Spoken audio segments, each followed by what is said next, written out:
He kōna ipurangi tēnei nā te reo irirangi o Aotearoa.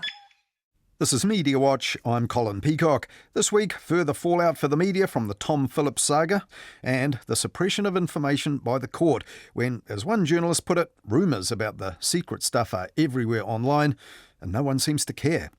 Also, a former editor is now warning us that news deserts are creeping up. In fact, we might be up to our ankles in sand already, he says, but if so, what does that really mean? In too many cases, once it goes, it's gone. Nothing replaces it. That's why it's called a news desert. But first, hardly a news bulletin or paper goes by these days without stuff about houses and property. But what kind of news is it, and what effect might it have on us? A year ago, Stuff published a profile of Carl Bates, a Whanganui-based accountant who, 1 year earlier, became Nationals MP for Whanganui for the first time in the 2023 general election.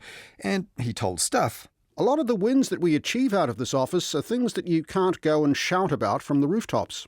But 1 year later, last week, a scoop in the New Zealand Herald revealed that he hadn't exactly shouted about having a stake in a fair few of those Whanganui rooftops. The Herald's head of data journalism, Chris Knox, reported 25 houses held in family trusts. But none of that had appeared in Carl Bates' entry in Parliament's official register of pecuniary interests, which was published also last week. Now, Bates insisted he'd taken advice and declared everything required under the rules and done nothing wrong. But in a comical follow-up, the Herald reported that one person in an online Facebook debate about the ethics and the optics of this had made this comment. So he sought advice from the registrar, one of New Zealand's most senior and respected public servants, and acted according to the advice he received. End of story. Keep up the good work, Carl. Well, good to have that backing, but as Herald political editor Thomas Coughlin noted, the only problem with the message is that it was from Bates's official Facebook account, Carl Bates, MP for Whanganui. Well, in politics, MPs do have to back themselves, but that was taking it a bit far. But it wasn't as it seemed, Bates told the Herald. As people interested in politics often do, a member of my team meant to comment their view under their name, without realising they were logged into my page. Something that could happen to anyone who has an especially supportive staff. But aside from a little embarrassment over that, what was actually exposed was what looked like a pretty large loophole in the transparency rules for MPs, according to the former political scientist Dr. Bryce Edwards, who's now the director of the pro-transparency group, the Integrity Institute. Plenty of MPs have rentals and have had for ages, so what then is the actual problem? Well, according to Bryce Edwards, an MP with a dozen rental properties might think twice about openly voting to, say, end the tax write-offs for landlords. But if those properties are quietly stashed in a trust, the conflict stays off the front page. And in his daily Dawn Chorus podcast for his outlet, The Kaka, Bernard Hickey agreed. The MPs in Parliament who get to vote on all sorts of laws and decide the future of our tax system and the incentives are often personally incentivised in favour of the current tax-free status for capital gains on residential property. But if we're talking about a conflict when it comes to property and its value as an asset, do the news media also have issues of their own here? Media publishers these days can't get anything like the income they used to get from advertising. And that's because low-cost online platforms are running this game now. But one area that is profitable for the mainstream media, publicising property. Since 2018, the real estate division One Roof has become more and more important to the Herald's publisher NZME. And recently, Trade Me took a 50% stake in the digital wing of Stuff, and that was a deal based on using the stuff.co.nz website's huge audience as a handy vehicle for publicising Trade Me properties for sale. And aside from the stuff about stuff for sale, news stories about the housing market, housing affordability and the housing crisis also get plenty of engagement for news publishers. Now, on Mediawatch in the past, we've noted complaints that stories concerning slips and slumps in property prices have been presented by the media as exclusively bad news or a cause for concern. But does all this actually reflect how the media overall cover housing and property? Victoria University of Wellington Professor of Political Communication Aaron Davis has had a good look at this. To answer that question, Professor Davis has analysed over 100,000 New Zealand newspaper articles published over a 10-year period, and his study also conducted interviews with 35 regular news sources of housing stories, including journalists and editors who cover property issues. They came mostly from the NZ Herald, the Post / Stuff, the Otago Daily Times, interest.co.nz, the NBR. I didn't get anyone from radio or TV. I tried one or two, but I didn't get a yes. I tried to speak to people from the supplements, but no one would say yes to talking to me on those. I would say I got a pretty fair spread across the main print news outlets. One of the questions I did ask them was who were their articles aimed at, or who read their stories. Some of those journalists I talked to were also senior editors on the papers. Many of them were aware that it was aimed at a particular demographic. The ones more likely to buy the paper were also more likely to subscribe to the premium sections. I also looked at the content, and just doing a simple set of searches on the database, combining property stories with other factors, other sort of story frames, I found that a large majority did talk about housing in terms of markets and investment, rather than socio-political issues like homelessness. Looking at the NZ Herald, 40% of the articles, all articles covering all aspects of housing, property, that were framed around things like markets and investment, the ups and downs of the housing market, and only 5% covered stories like homelessness, social housing, or consequences of having a difficult housing market. The Post was a bit better in terms of only 28% focusing primarily on markets and investment, a little bit more, 6% on socio-political issues. I guess a large part of the rest were very sort of soft lens, soft stories, advertorial, this very interesting house that's been owned for generations somewhere, or some celebrity house that was up for sale. That sort of stuff probably made up a large proportion of the others.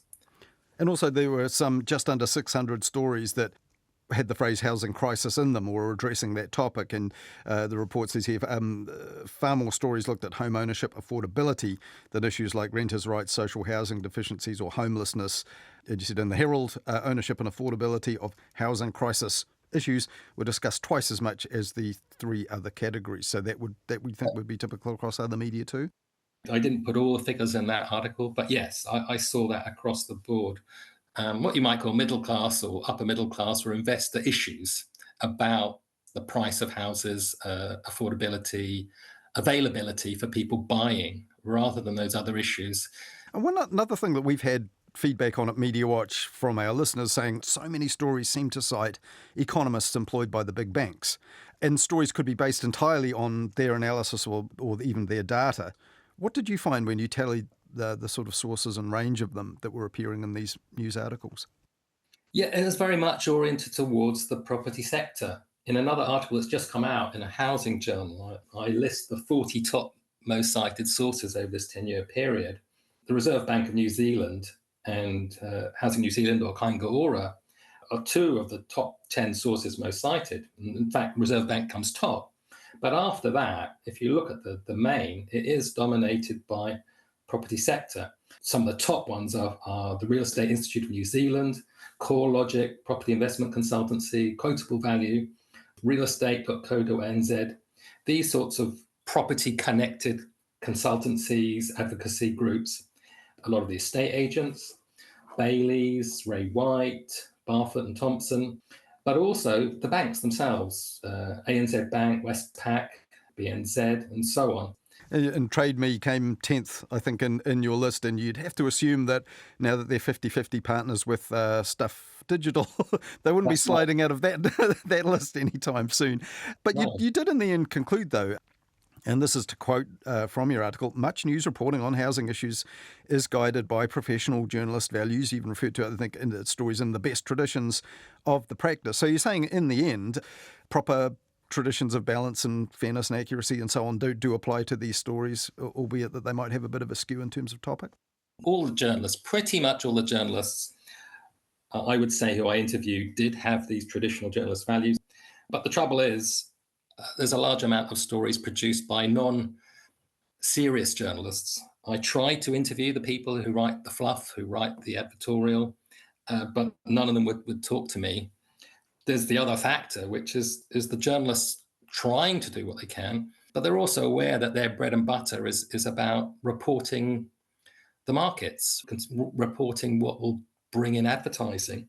So they're trying to balance that. And of course, the other thing is pressures and demands that journalists write stuff that bring in subscribers and advertisers, but also write stuff that takes advantage of what I call information subsidies, all that sort of press release material that comes from the sources and makes it very easy to whip out a story under pressure.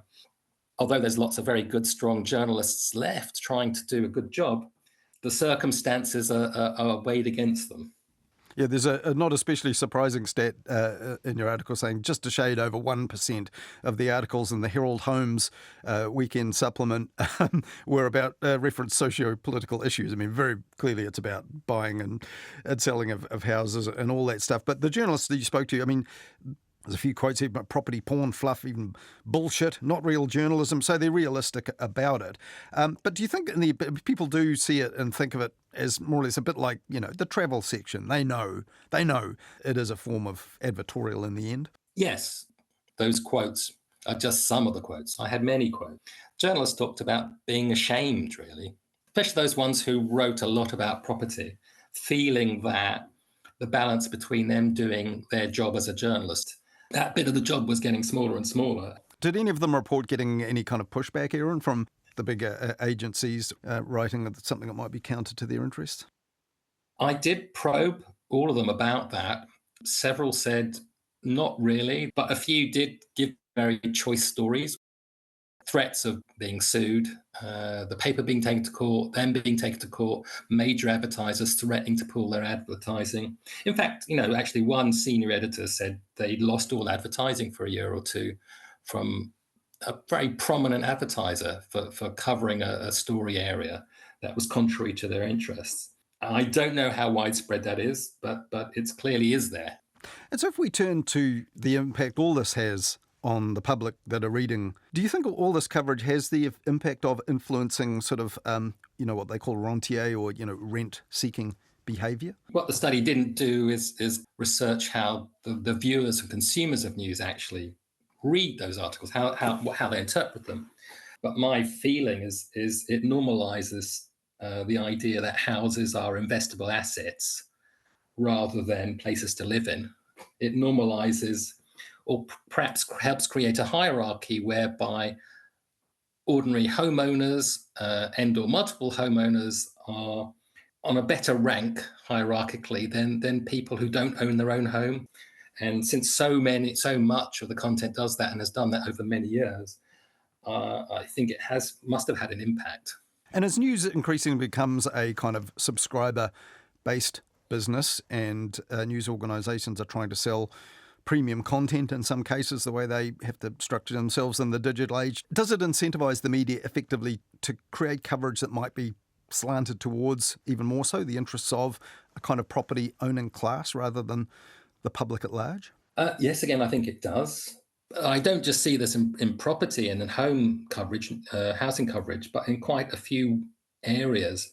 And that did come out in my interviews, and several of the interviewees were not just journalists, they were senior editors who were aware of the figures and the stats and what kind of stories, housing stories in particular, which drew those kind of subscribers. Now, the counter thing is that will put off ordinary people who don't have the means. Well, we know there's a great problem of declining numbers of people watching and reading news. And again, that's a global issue. And there are all sorts of theories as to why that's happening. But I would imagine one of them is the fact that news is oriented towards more middle and upper middle class people. Inadvertently, we're sort of in a sort of negative spiral where news is catering for a particular audience, at the same time putting off a larger audience potentially. Probably only in New Zealand would it go so far as a kind of property platform and Trade Me actually taking a 50% stake in the biggest single producer of news in this country, or at least its digital wing, particularly when you consider that once upon a time the Stuff Company owned Trade Me outright. Yes, well, this is a trend, and it's a worrying trend. And that's one of the things I pointed out in one or two articles I've been writing recently. In that desperation for income amongst news organizations, they have turned to things like property portals because they've lost so much of their income to the digital world. That's one way of getting into that and getting some of that back, because they see that potential income. It's worrying in that the incentives will be for the news company to pump up markets even more and encourage housing markets rather than write about them as real social and political issues. That was Victoria University of Wellington Professor of Political Communication, Aaron Davis, who has conducted an in-depth study of thousands of articles in our media about housing and property over 10 years and interviewed key sources and journalists in the field for their views about it and the impact that the coverage might have. And the full account is in his article, Housing News and the Enrolment of Publics into the Asset Economy in Aotearoa, New Zealand. That's in the latest issue of the bi-monthly peer-reviewed academic journal, Journalism Studies, based in the UK.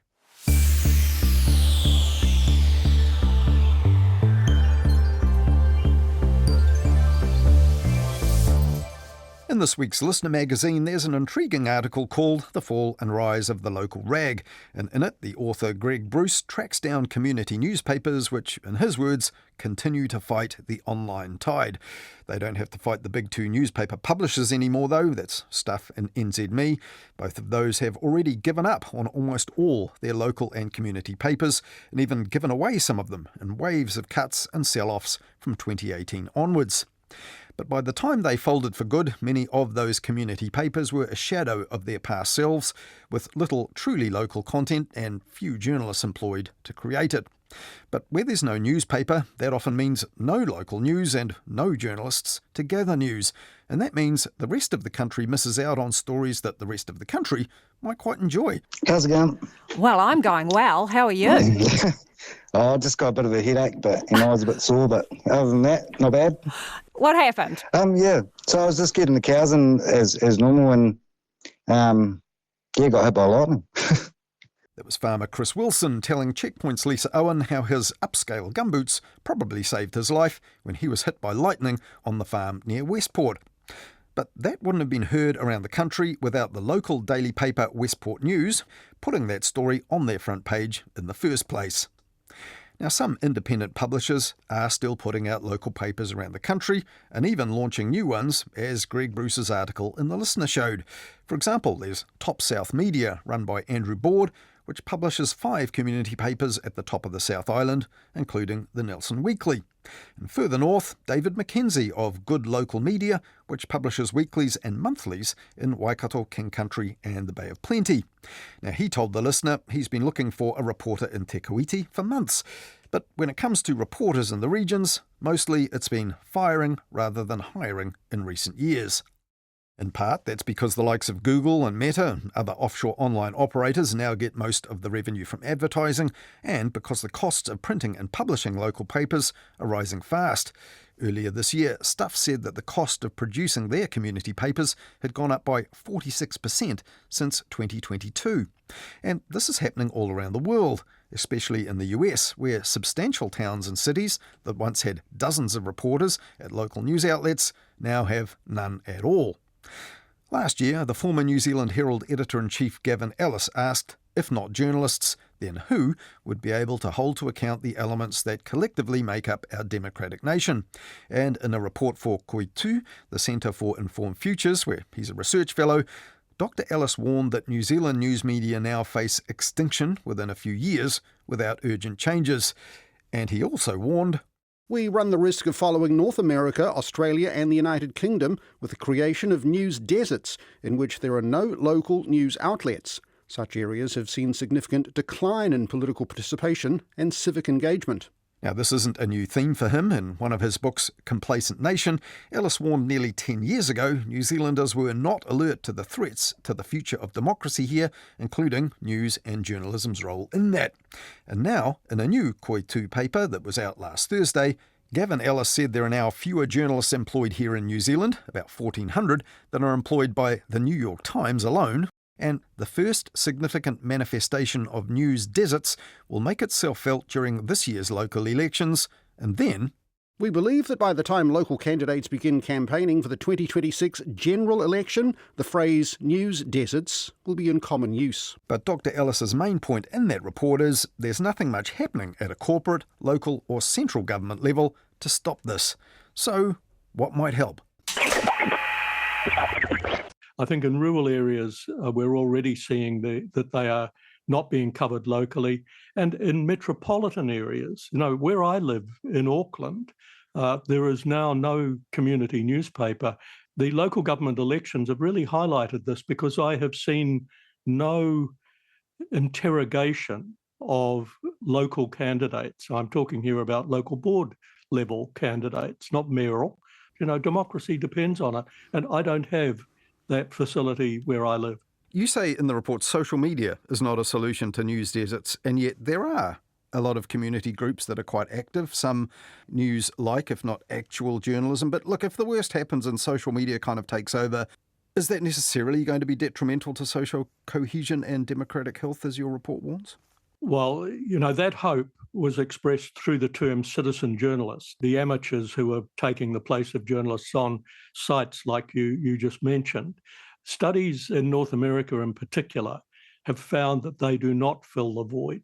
They may perhaps get the story about the local street upgrade, but they won't hold the mayor or the councillors to account for profligate spending. Those sort of sites are vulnerable to capture by special interest groups or individuals with an axe to grind. Yeah, there is a good example actually in your report, the Nelson City Council trying to use Facebook to interact, having to turn off Facebook comments, the communications manager stating it's not a healthy way to debate the issues the community's facing. And then he says, despite the efforts of some community members who do their best to keep things civil, the comment sections are full of misplaced rage, unfair criticism of staff and misinformation. Probably something that's been experienced outside of Nelson as well, you'd think. Oh, absolutely. That's why I cautioned against seeing social media as the solution to this. It simply is not. Journalism is the answer to it. But is the demise of media really imminent? I mean, the Listener magazine for this current week has an article all about local publications outside of the two big publishers, the Community Newspapers Association having 80 publications, some very enthusiastic publishers and editors there in that article by Greg Bruce.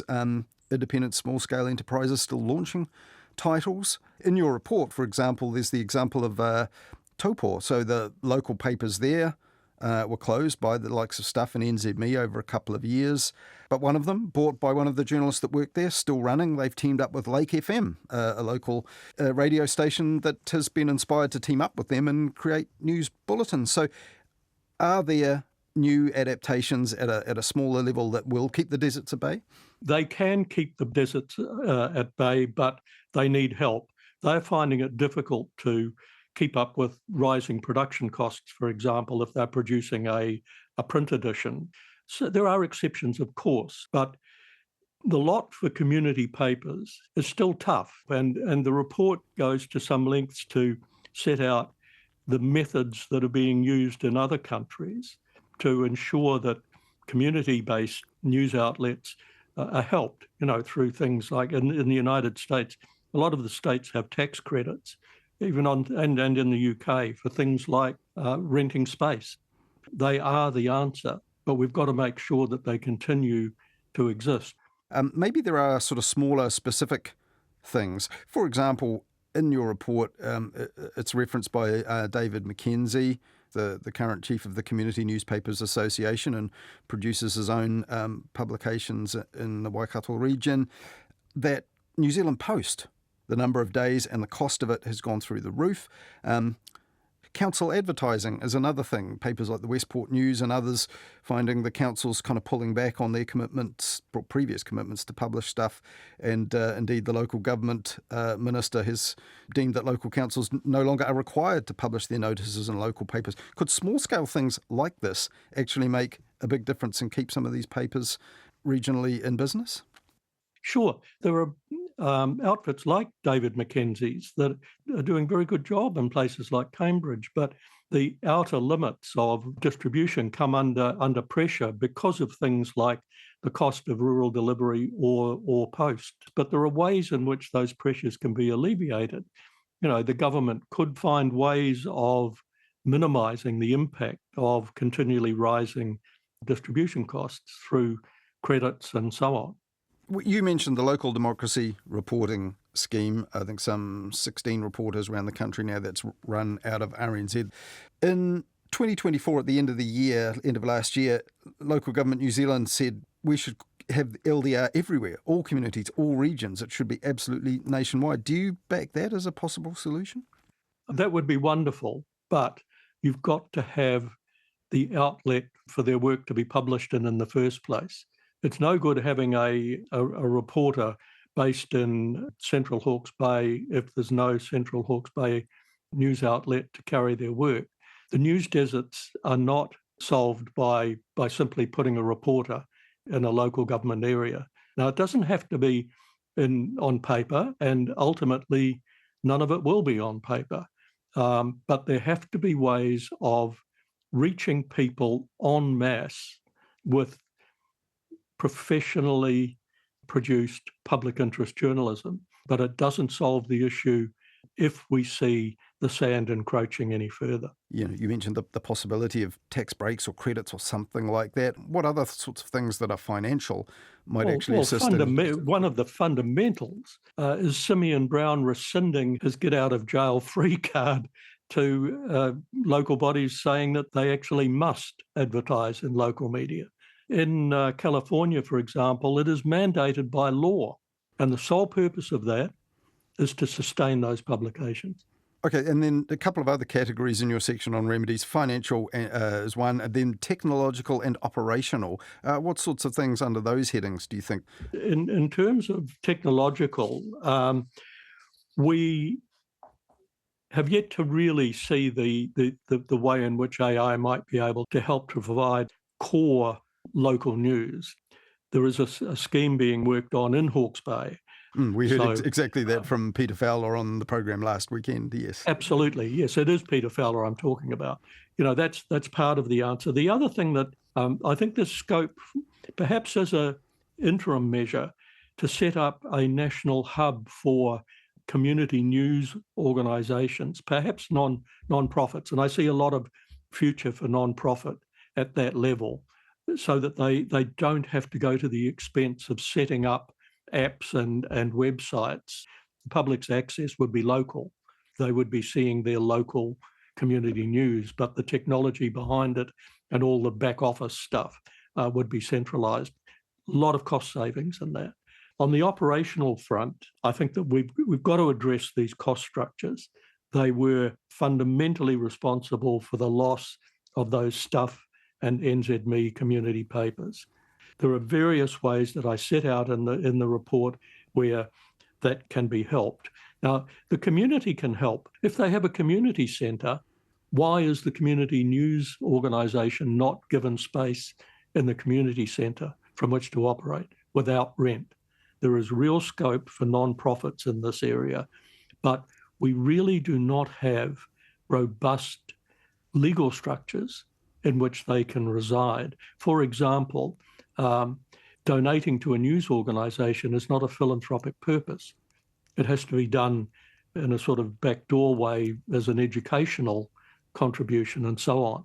We don't have the legal structures that recognise news organisations as an enterprise with special considerations that can be met structurally. And even volunteer journalists and retired journalists, things like that. Indeed. When I say that citizen journalists are not the answer, I'm not denigrating them by any means, but they need to have professional oversight and professional direction if they're to become effective. Do we need a specific New Zealand solution? Are there models overseas? I mean, I think, for example, there's a US-based group called rebuildlocalnews.org. They have a whole suite of policy suggestions that they say are in place in different parts of the states.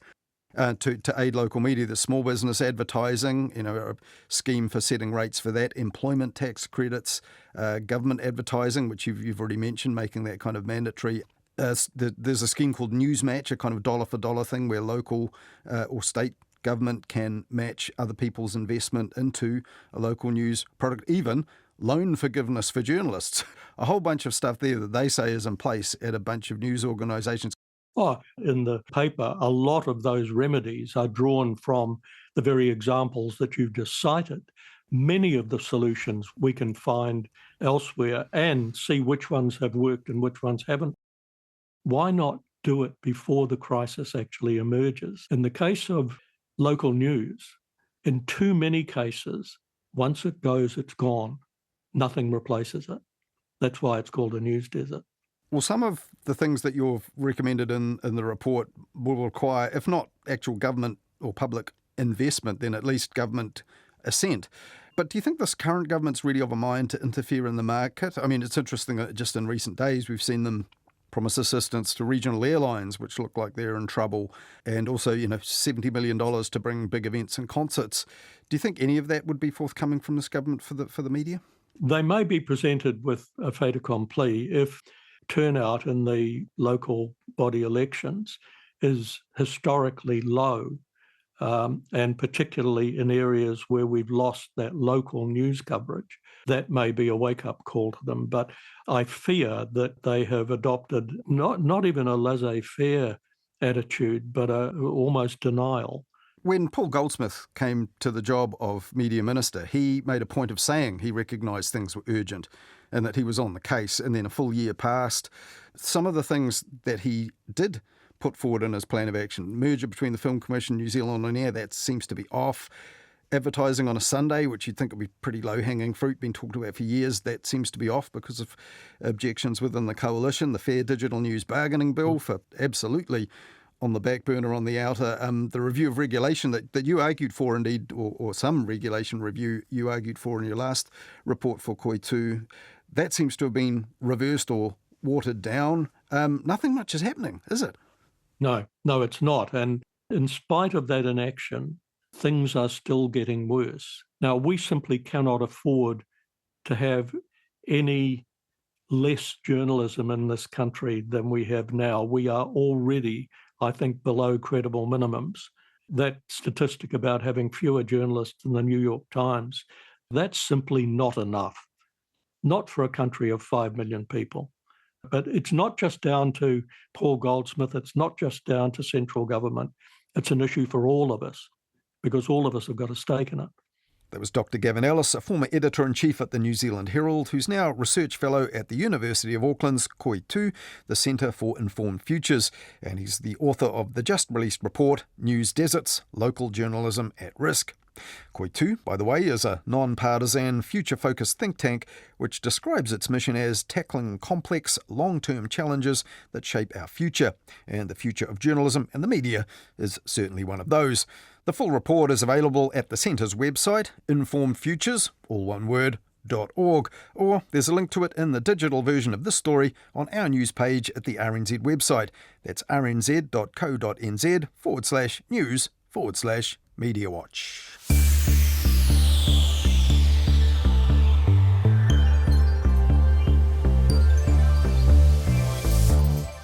Last Wednesday on Midweek Mediawatch, our weekly catch-up on nights on RNZ National, I spoke to Emile Donovan about reactions to the killing of Charlie Kirk in the US last week, still creating controversy in the media, even here. And we looked at how the All Blacks and the Black Ferns both played South Africa last weekend, but not everyone was happy with how it played out on the TV news. One News are taking the absolute beep. Third night in a row, no mention of the Black Ferns. Mainstream media here, you're all get in the bin. Try harder. It's not good enough. Now, what they and other commentators were griping about there was that the women in the Black Ferns weren't getting quite the same level of coverage as the men in the All Blacks from the TV 6pm news bulletins. However, on Saturday night, the Black Ferns were the lead story after a defeat to the crowd-funded Canadians.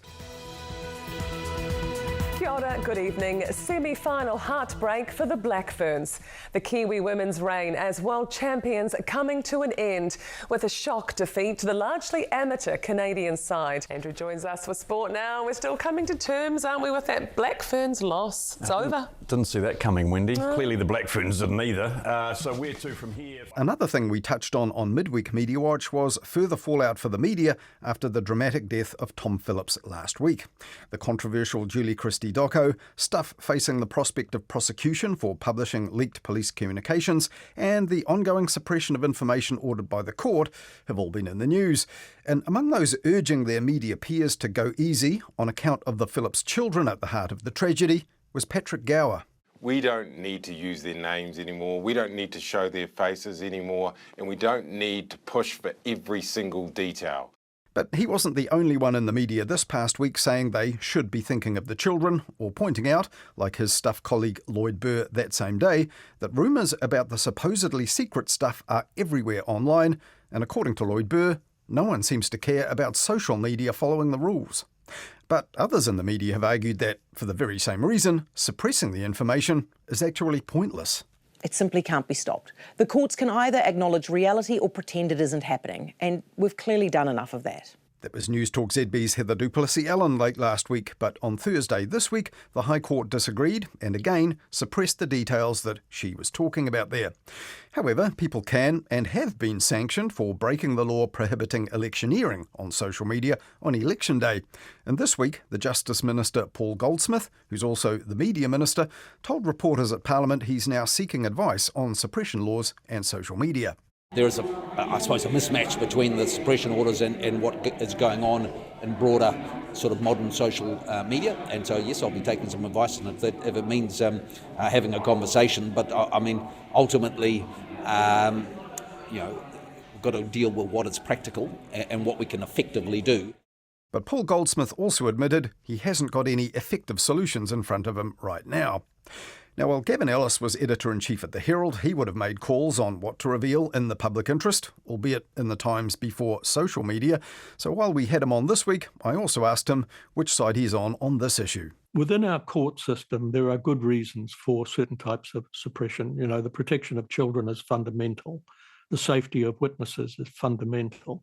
And those things should not change simply because of social media. Education is probably, and it's a long-term solution, is probably the only way that we're going to tame the monster. And a monster it is, an absolute monster. We can't let social media determine what is right. However, where there are suppressions or where there are refusals to give information outside the court system, we need to ensure that they are there for the protection of the vulnerable and not for the protection of people who don't want to be held to account. What it does show, of course, is the base side of human nature. And that's sad, isn't it? But also perhaps the good side, just very finally, of journalism. Richard Harman, veteran local journalist, he said about this, look, it goes against every instinct I have as a journalist not to want to reveal stuff that's in the public interest, such as the background information in this case, but saying, I recognise the welfare of the children, their right to grow up is paramount, something that clearly isn't matched by people operating on social media. That's why we separate journalism from idle gossip. Journalism acts to ethical principles, and that's one of them. And I fully concur with what Richard said.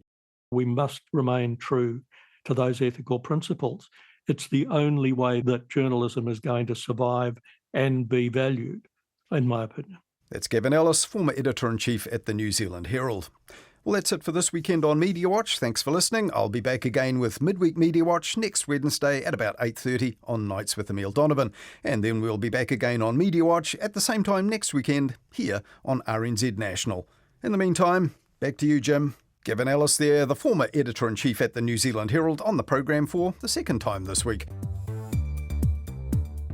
And that's it for this weekend. Thanks for listening. If you have any thoughts for us or ideas for us to follow up, do get in touch. You can email us, mediawatch@rnz.co.nz. You'll also find us at MediawatchNZ on X, and you can even write us an old-fashioned letter and send it to Mediawatch, PO Box 123, Wellington. I'll be back again on Wednesday with Midweek Media Watch. Catch you then. In the meantime, follow us on Apple Podcasts, Spotify, or any major podcast app to make sure you never miss an episode.